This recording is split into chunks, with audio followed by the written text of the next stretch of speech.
Guys welcome back to my YouTube channel. അപ്പോൾ ഇതൊരു പുതിയൊരു വീഡിയോ ആണ് ഗൈസ്. നമ്മൾ സ്ഥിരമായിട്ട് അരി ഉഴുന്നും കൂടിയും മിക്സ് ചെയ്തിട്ടാണല്ലോ ദോശ ഇഡ്ഡലിയൊക്കെ ഉണ്ടാക്കുന്നത്.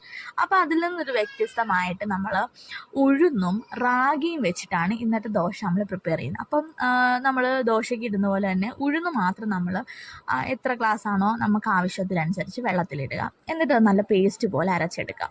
അതാണ് ഫസ്റ്റ്. എന്നിട്ട് നമ്മുടെ റാഗിപ്പൊടി, ഈ ഒരു ഗ്ലാസ്സിലേക്കാണ് ഞാൻ റാഗിപ്പൊടി എടുക്കുന്നത്. ഒരു 2 ഗ്ലാസ് റാഗി എടുക്കുന്നുണ്ട്.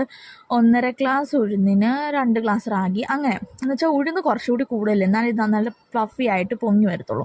എന്നിട്ട് അതും കൂടി ചേർത്ത് മിക്സിയിൽ ഒന്ന് ചെറിയതായിട്ട് ഇച്ചിരി വെള്ളം കൂടി ഒഴിച്ച് ഒന്ന് നന്നായിട്ട് ബ്ലെൻഡ് ചെയ്യുക. പിന്നെ നമ്മുടെ സാധാരണ മാവിനകത്തിടുന്ന പോലെ ചോറ്, നമ്മുടെ വീട്ടിലെ ചോറും കൂടി ഇച്ചിരി അരച്ചിട്ട് അതുകൂടി മിക്സ് ചെയ്ത് ഓവർനൈറ്റ് നമ്മൾ റെസ്റ്റ് ചെയ്യാൻ വെക്കണം. നന്നായിട്ട് പുളിച്ച് വരും കേട്ടോ. അതിനകത്ത് ഈസ്റ്റോ സോഡാപ്പൊടിയോ അങ്ങനെയുള്ള ഐറ്റംസ് ഒന്നും ചേർക്കണ്ട. വളരെ ഹെൽത്തി ആയിട്ടുള്ളൊരു ദോശ ബാറ്ററാണിത് കേട്ടോ, ദോശയാണിത്.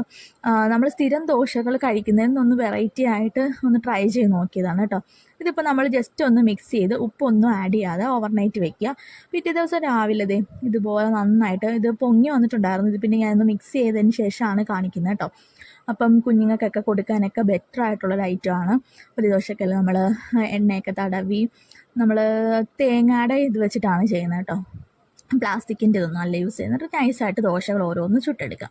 അപ്പം നിങ്ങൾ എൻ്റെ ചാനൽ ആദ്യമായിട്ടാണ് കാണുന്നതെങ്കിൽ എൻ്റെ ചാനൽ ഒന്ന് സബ്സ്ക്രൈബ് ചെയ്യണം. ഇതുപോലുള്ള വെറൈറ്റി വീഡിയോസൊക്കെ ഞാൻ ഇടയ്ക്ക് ഉൾപ്പെടുത്തുന്നുണ്ട് ഗൈസ്.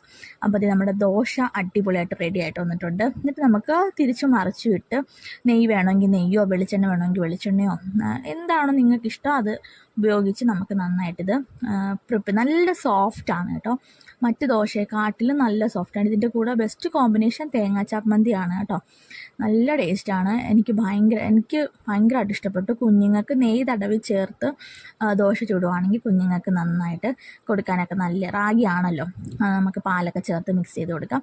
അപ്പോൾ ഇത്രയൊക്കെയുള്ളൂ ഗൈസ്. ബൈ.